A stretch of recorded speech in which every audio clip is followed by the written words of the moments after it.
Hello and welcome to this week's Coffee Kegs and Kriegspiel. I am here with the Gobbler, and we are going to talk about his recently completed game, Into Hoover's Gap. Thank you for joining us, Gobbler. Hello. All right, so um, your game just finished. It was a very fun game, one of my favorites I've ever played in.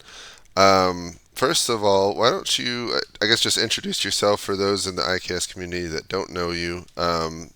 Who are you? How did you get into wargaming, and how did you get into or discover the IKS?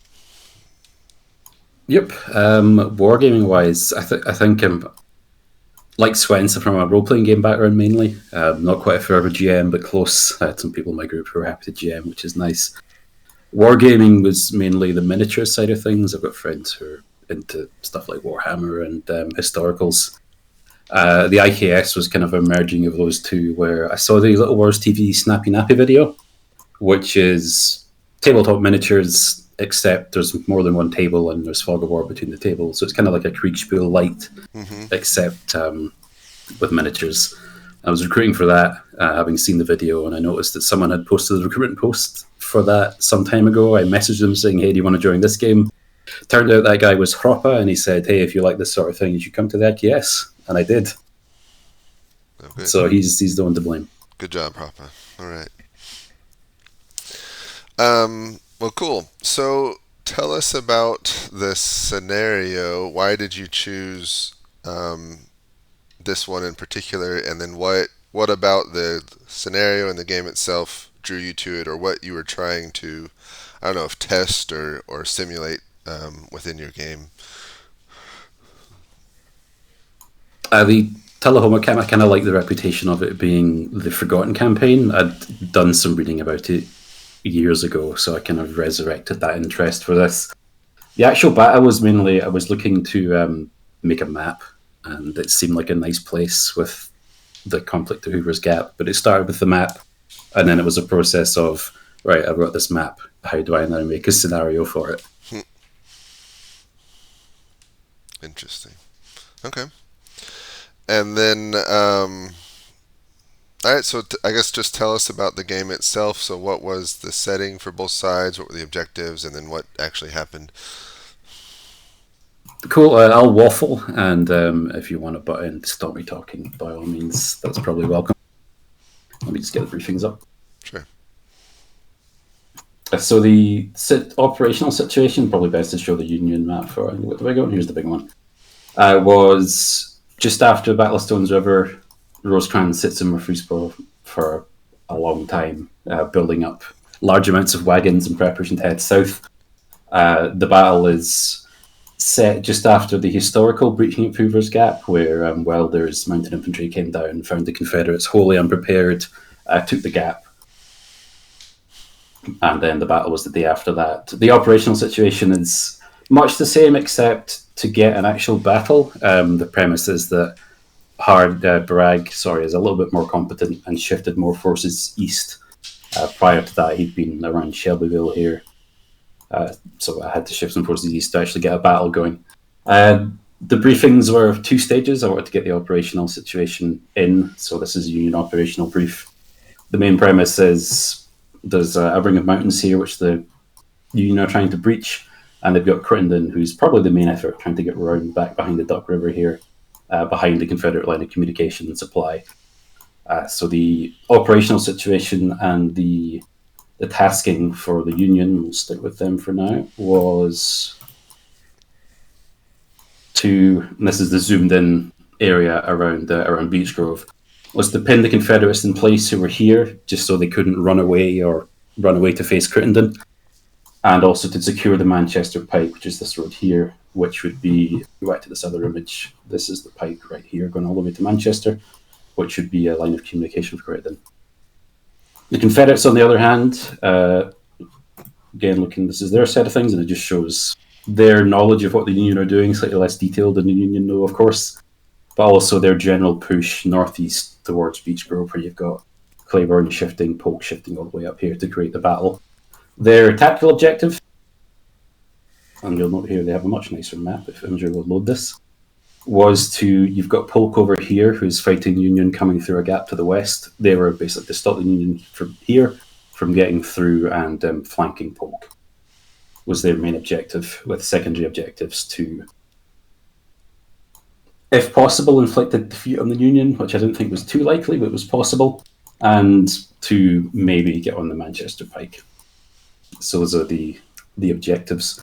Any questions on those? Anything I haven't covered, or shall we just skip straight into what happened? Um, I guess one question is so the the objectives of the two sides were slightly they weren't I'm not sure the right word to say this. They weren't directly opposed to each other necessarily. Was that your original intention, or it kind of just happened that way, or what was your thinking on that? I think that was, I looked at, okay, this is the operational situation. This is the battle I want to do. What objectives would the sides have? And it turned out they were a little bit mismatched tactically, which wasn't a bad thing. It did make it be, thanks to John, he was, before I started the game, I put my briefings and just the concept to John to have a look at. And he raised the issue that the first iteration was a little bit too pike focused. He thought the Union would just shove themselves straight down Manchester Pike. So it was edited a little bit. It still happened, spoilers. But yeah, they were mismatched, it created quite an interesting AAR diary, which I should probably explain. One of the main premises of the game was I wanted to get the players to write down diaries as things happened, to kind of cover why they were making decisions, what information they had, what they were discounting, and what they expected would happen. And one of the early ones from General Thomas, played by G Puzzle, who's here, hi, was that he had no clue what the Confederate objective was, so he was just going to put everyone down the pike and then kind of see what happened. So that was an interesting result from having mismatched objectives, I think. Yeah. All right. Yeah. Go ahead and continue to describe what happened. Plans wise, let me get the things up. This is, I think the game started at 7, I think. This is 8:30 to 9:30. The Union plan ended up being, their map is much less detailed than the Confederates. So they focused on this ridge here and the Manchester Pike, which is on this axis. And they wanted to seize the heights here and then take the Pike, and then I think Hoover into Fairfield, which is here. So they initially started all coming down the Pike here. Front was Reynolds, played by Skrebsky. Then it was Rousseau, played by Amelia. And then you've got Negley, who was played by two people. First was Shipper, and the second one was Edward. And the Confederates here. They're multicoloured for now. Claiborne, played by yourself, is up here. And you've got Stewart, played by Carol, who's down here. And they're relatively standing. And the Confederate CSE was Hardy, and he was played by Jeb. So initially the plans went as planned. I'll just cycle through this quickly. You've got the long Union line. It was a little bit slow because Reynolds was being careful because he was at point. I think he had a prior game where he got ambushed in a similar situation. They came down, and you've got the battle developing down here around 10:30, where the Union are now very much aware that, okay, the Confederates are not on the objective that we wanted to, that we expect them to be on, sorry. So they're now taking this road that they discovered through an encounter with a sympathetic civilian. And they're coming down here. And Stewart, having had outposts along the pike here and realised that the Union are coming down, but maybe not in the numbers that they were, he now knows, and he and Hardy are now sending troops off. So then you've got the first and probably the longest engagement of this is probably the engagement where Rousseau is coming down onto Stewart here. And this would last for basically the whole battle. In the north, Brannan took a while to come on to the board, just because the Union were going down one road. The traffic jam was intense. But his tasking is to his whole division, which I think came as an unexpected surprise later on, was to hold Beech Grove and to hold the Union line of communications, who's got an outpost here. And you can see the Confederate plan is still going on. You end up holding this river line behind some nice fortifications. Stuart's responding in the south. So we'll go on a little bit more. The battle's developing down here. and you've got the beginnings of Reynolds' flank through this valley, and you might see more and more reinforcements being diverted towards Stuart. So I'll continue here. The battle is heating up, and at this point, it might bring you. And I think before this point, and probably past this point, uh, communication from Hardy about what was going on in the south had been minimal. I remember just looking at your AAR channel and just seeing frustration about not knowing anything and hearing cannon fire and knowing there's something going on, but not really being given any instructions.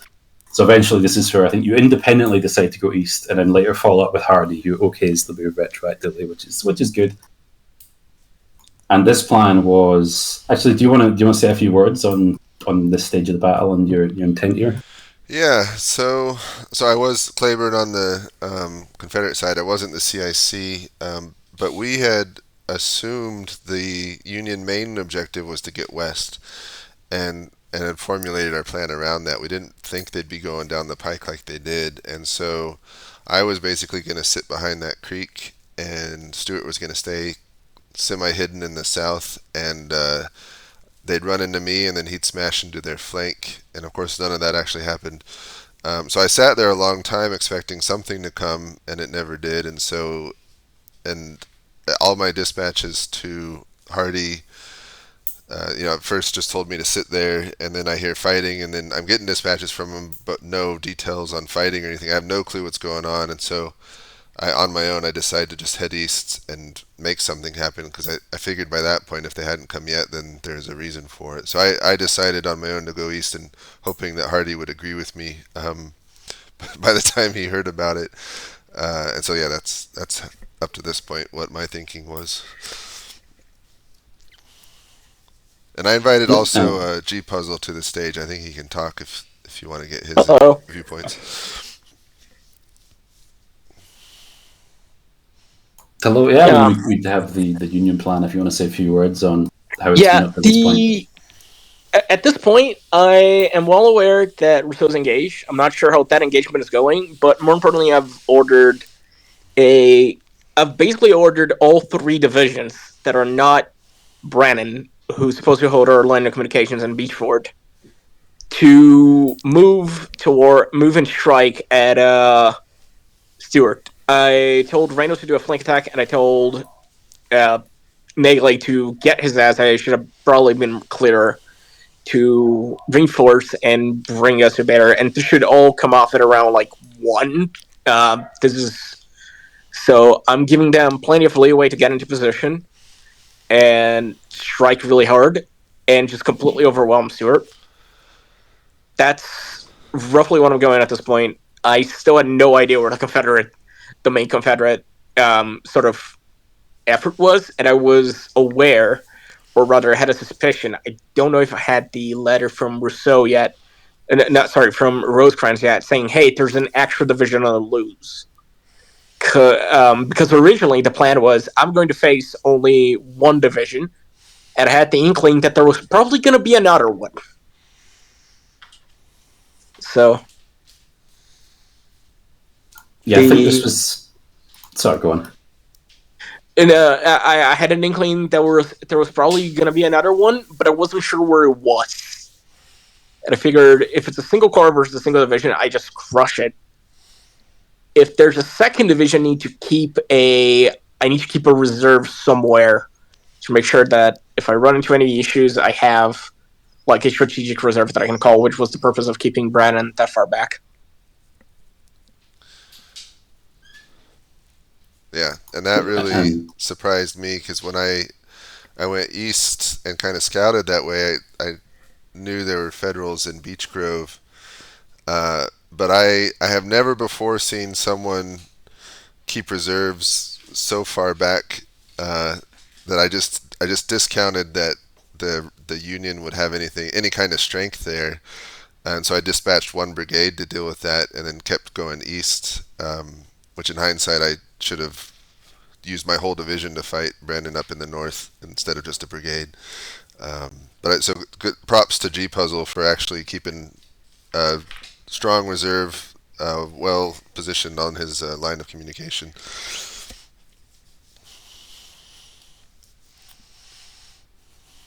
Yeah, I think that was definitely crucial.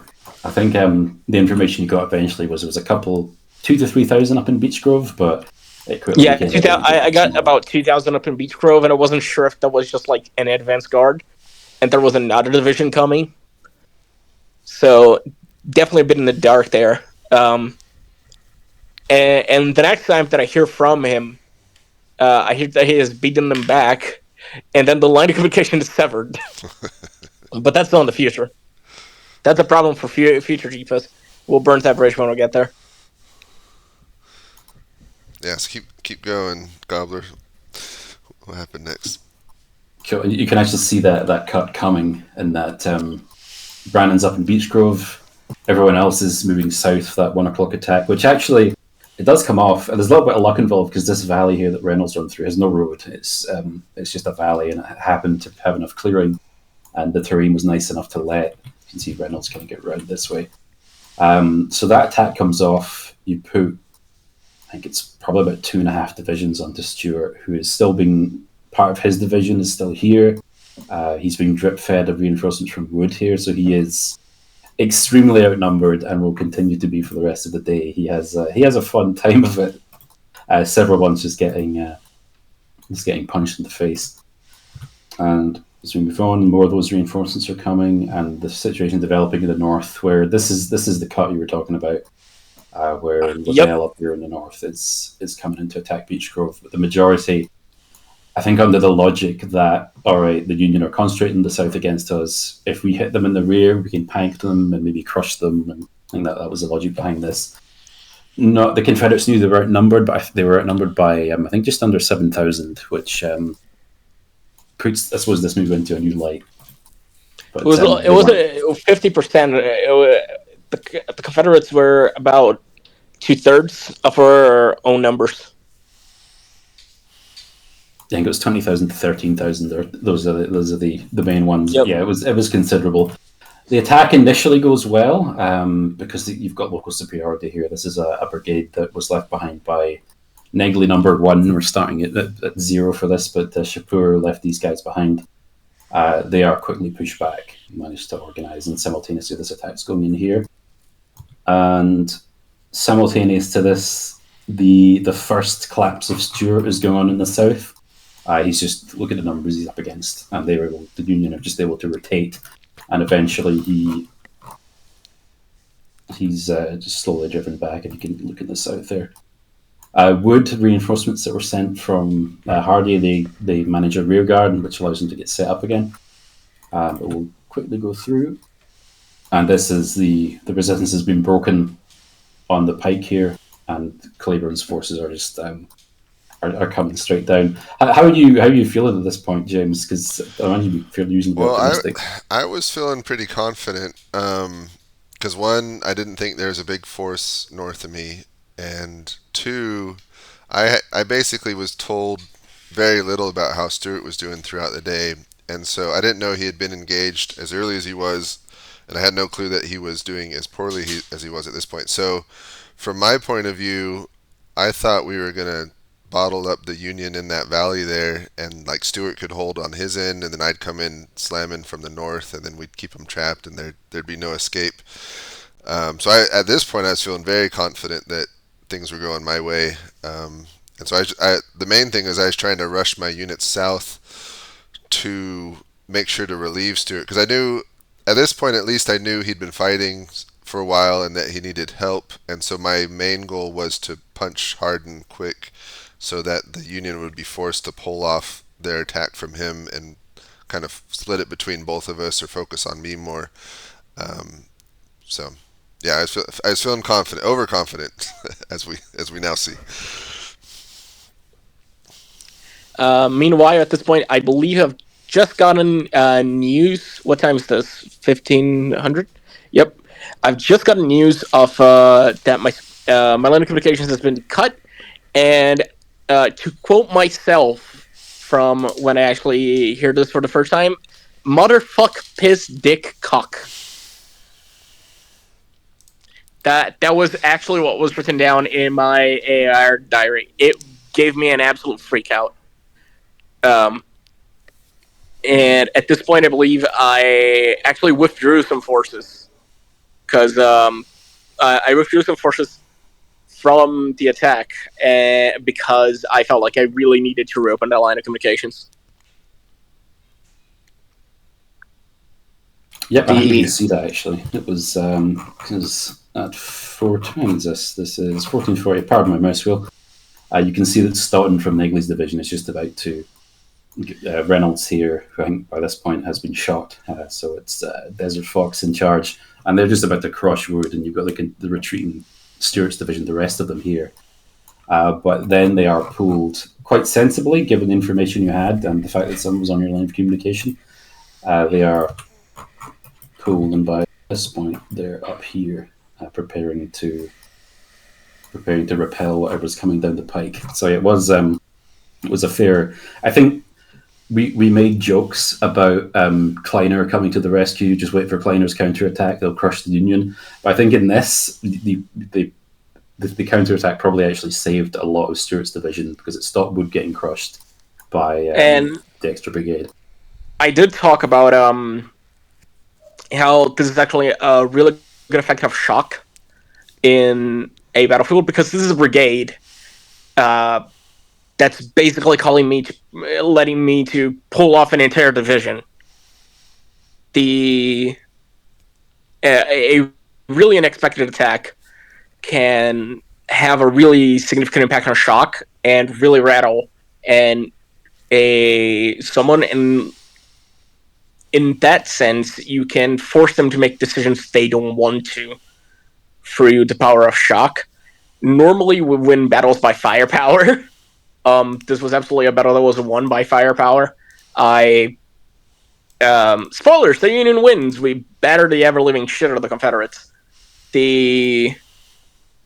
But that's not the important part. You do get to see a very impactful example of shock that is not just, hey, rope for morale collapse. You get to see it in, hey, there's a non-zero chance the morale of the actual commanders, the actual players collapses, which is fun.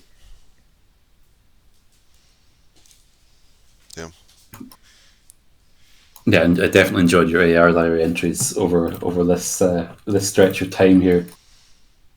So we'll continue, and I think that pullback, along with a brigade sent by Rousseau to basically go, this is an already engaged brigade, but they're in decent condition. They were sent to sit here just to support as needed against that attack.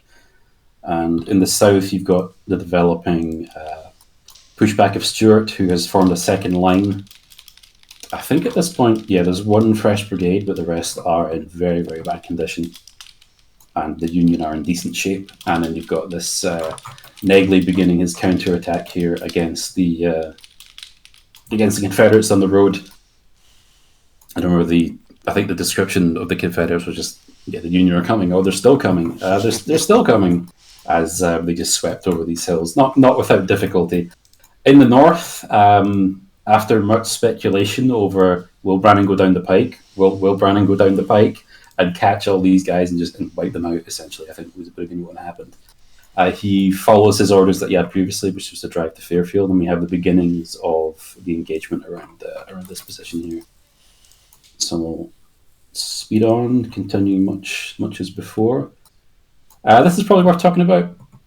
You notice the difference. He's set for an attack here against Liddell. Hardy is here at this point and is in control of this area. And this is addressed in his AAR. He thinks the Confederates are going to attack him. Again, a newer player, the fog of war is terrifying, and I do not blame him for making a decision like this. But he kind of holds back his own attack, which I think gives Claiborne some much needed time. We'll continue onwards again. Continuing, just looking for the first. This is probably the first break point in the north, where Claiborne realizes that, okay, I need to withdraw, and begins doing so. I don't know if you want to talk about that, James, when you realize you did need to withdraw, and then the process of withdrawing. Yeah, I was still feeling pretty confident because I felt like I was in a good position, and again, I didn't know Stuart was breaking, and so Hardy, I think, had given me an inkling that I would have to withdraw before the end of the day. And when I first got those orders, I didn't think they were smart because I thought we were winning and I wanted to keep the Union stuck. Um, but then as I started receiving more and more reports from Little that he was getting attacked, I realized that I was actually at a risk of being cut off entirely. And so, yeah, at that point, I'm like, oh, crap, I need to get out of here as quick as possible. And it was a very close run thing for me to get my division out.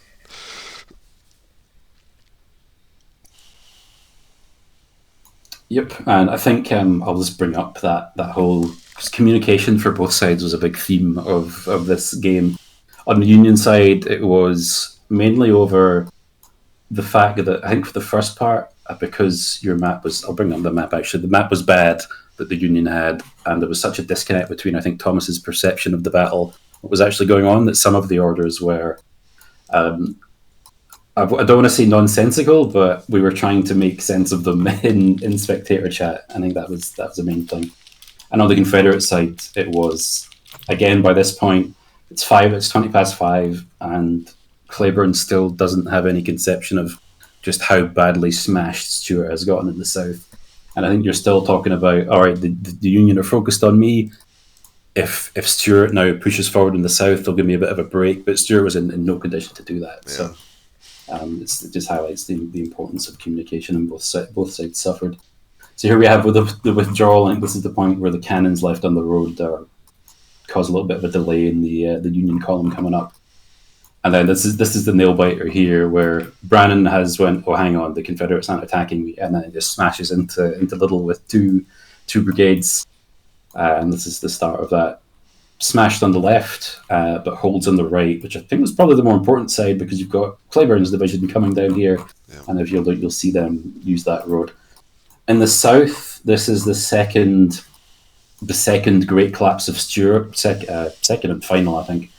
Second, 2 out of 3, where again his battered troops are just facing reasonably fresh Union troops, because the Union have continually been facing lesser numbers, so they've been able to rotate and rest, whereas Stuart has had to basically put everything in for the whole day. And we'll go through. There's the withdrawal continuing. There's Stuart. His last stand is here, and you can see that Negley, this is Rousseau's division, but Negley was in command, is not giving up the pursuit. But I think most of them got out. And in the south, Stuart's retiring to Fairfield. I think it's around this point, because you chat with Hardy, James, and I think it's around this point that the condition of Stuart is revealed to you, either at 6 or 20 past 6, which is quite late in the day. And then the rest of the battle is the Confederates are just retreating. There's a rear guard held. Another set of guns is abandoned, which I think makes for a lot of... We can go into casualties at the end, but there's been a lot of Confederate guns left in the field. And then 7 o'clock is where I called it. So 20 past 7. So the Union in the south, they head to the crossing here in Fairfield. It's too late to cross it. Darkness is about 40 minutes away, so they don't. And the same here, your Claiborne isn't really pursued.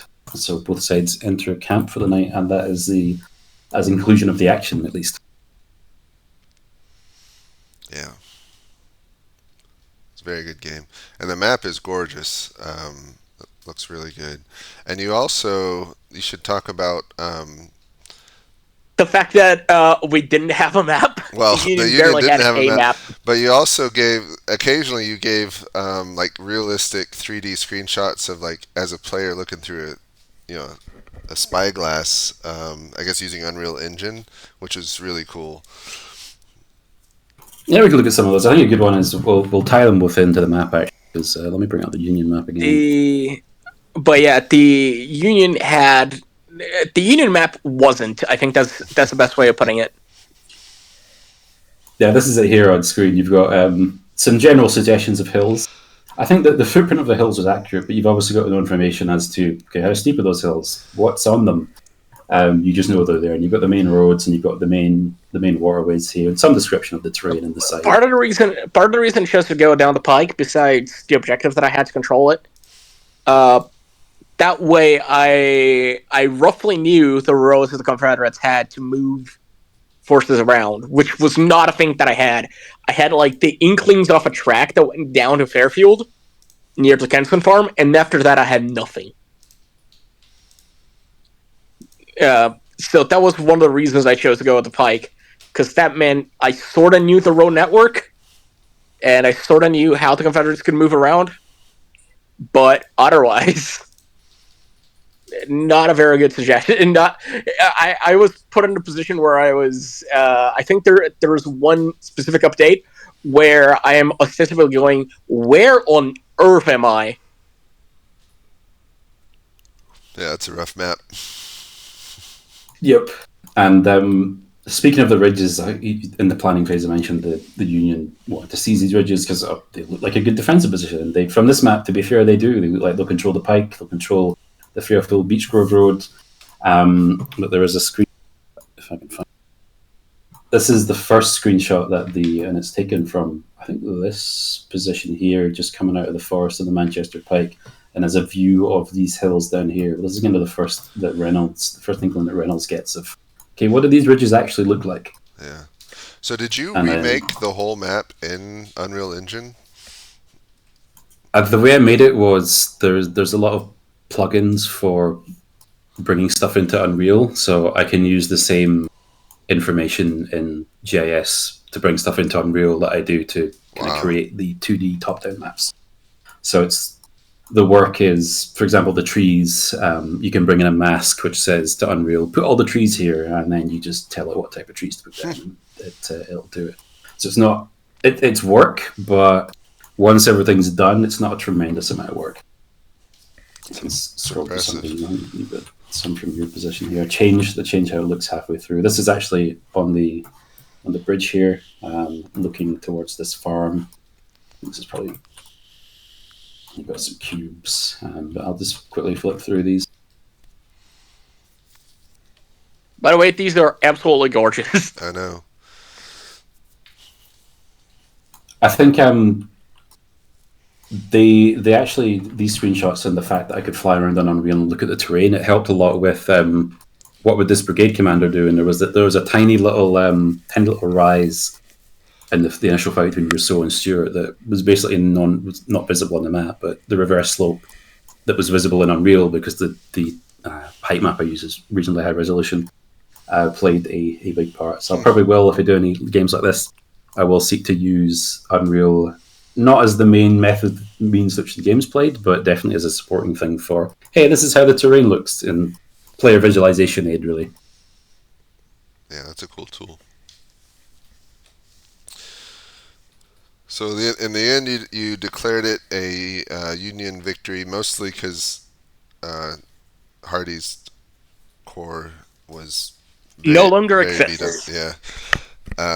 Yeah, it was really casual. Now they did exceed in their objective in preventing the Union from getting west, but that wasn't the Union main objective. So yeah, I can see that. That was the Union main objective. It's just that it just so happens that whenever you fight a battle, there's a secret objective, which like nobody mentions, but it's really obvious in everyone's first thing, which is how much can you damage the enemy army? Yeah. In the sense of like, okay, after this battle, are they capable of continuing to fight? And in this case, we sort of decided, I think we all collectively took a look at it and went, absolutely not. Yeah. From the Confederate perspective, in hindsight, splitting up as much as we did was a mistake. We should have stuck much closer together and probably either stayed defensive entirely, as we kind of originally planned, or maybe punched northeast up towards Beech Grove area together rather than having separate attacks or being separated. So that was the main mistake, I'd say, on the Confederate side, was splitting up, and then just the communication was poor overall. I think if I was going to do anything differently, I would probably commit even harder to Stewart. I would probably clarify quite a few of my orders.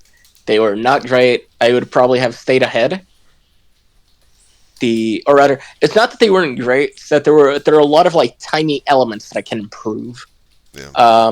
Whether that's Negley going up a ridge, which didn't make sense, you could have just taken a road.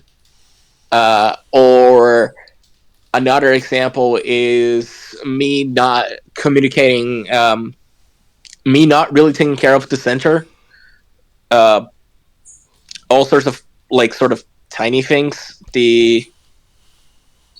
Less that and more when I went and did a leader's recon past some Union position, some Confederate positions, and that was I knew there were Confederates sort of on that line, and I had some idea of where the Confederates were, but I could have just as easily told Negley to like instead of trying to do that to strike at Stewart from the rear, and that would have been as effective, and would probably have led to remove the point of like, hey, they cut us off and they cut us off and completely ruined the incoming ruined the sorry cut off the line of communications and caused me to have a small panic.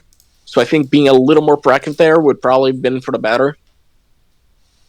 In general, it was very well executed. There's another one which is like, if you're if you're in an attack, double down.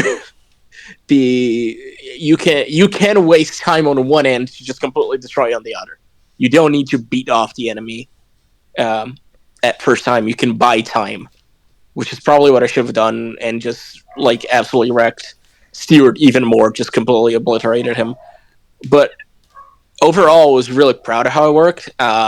Again, one of those things that I do, just say, hey, we're doing an attack at this time, get into position, and you know what? It works. It works. But, overall, I think it performed decently well. As for the Confederacy, I think the fact that right hand and left hand didn't know what they were doing, so to speak. James talked about how he was him as clever and had very little idea what was going on with Stewart. That was probably less than ideal. Yeah. And certainly colored his expectations. Yeah. But overall, I mean, the game was excellent, and each update, Gobbler did a very good job putting you in, making it feel like you're a commander in the field in terms of, NPC couriers or officers coming and talking to you and all that. It was very realistic in that way. On the level, if not even better than like a ruse game or other games like that. So very well run and yeah, very well run, Gobbler. Very fun game. Thanks, shout out to John and Roos because I stole from both of them quite liberally. Oh, good. I'm pretty. Wasn't John like an assistant umpire? I gave my initial briefing materials a once over for him to kind of look and judge, but the main contribution was I played one of John's games last year, I think it was, and it was an operational game. There were battles involved, with the battle system had the potential to be clunky, but it was absolutely carried I think I played that one. Yeah, you were on the same team. It was carried by the quality of the writing. Every update, I would look at it and go, "Oh, you can really get behind the boys," and in terms of what's happening. Yeah. And without that writing, I don't think the game would have hit as hard as it did. So that was okay. I need to do something approaching that, and games will be good. So shout out to John for that. Yeah, you can definitely say that, like, to an extent, if you treat it as a creative writing exercise, you can get very high quality games. The downside, time. Oh god, yeah. Yeah, I'm sure it took you a lot of time, and you only had, was it 8 players total, or how many? Players? Yep, 8, 5, 7. Yeah. So that is the downside, is you can only take so many players, but for each player, like the quality of the updates is just stupendous. So it's one of those things to balance. Yeah, unless you have like more umpires. True. So Gobbler, so this one's over. I want to ask, like, what were your takeaways as an umpire? What did you learn? What would you do the same? What would you do differently? I think there's a couple of little small things around making TTS less finicky. You know, things like casualty tokens falling off pieces and stuff like that. Um, the main thing is probably I would give myself a little bit more time for updates. I liked, and I think I mentioned this in the AR. I played your Beaver Dam Creek game, and I really liked as a player having the deadline passed, and then within the same day or when I woke up the next day, there'd be an update sitting there. So like that kept engagement high for me at least. So I wanted to replicate that, but I think maybe process one day, orders the next day. It was manageable. I was still enjoying it, but towards the end, I could kind of feel the toll. And it took all of my hobby free time for 3 months Yeah. or more. So that's the other factor. And then, do you have your next game planned, or what are your thoughts? Probably what falls off the carousel first. I usually have about 15 different projects going and working each of them a little bit, and then eventually one of them's finished. Um, it might be I need to if I one of them is a Tullahoma campaign operational map thing, but that's going to be a lot of work, so that might come eventually.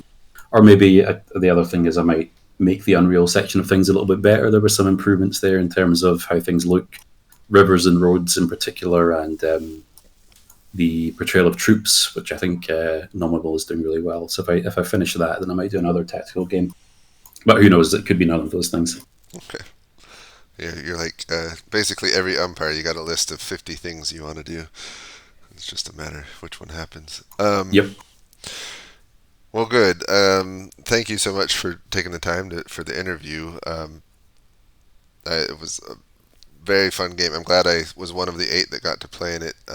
Very fun game. Good job umpiring, and we look forward to seeing what else you come up with. And G Puzzle, thanks for joining us and sharing the Union perspective of the game.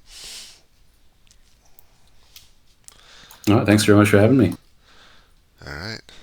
I'm going to say goodbye to everyone who is listening. Hopefully you enjoyed it. Let's see. Oops. Stop recording.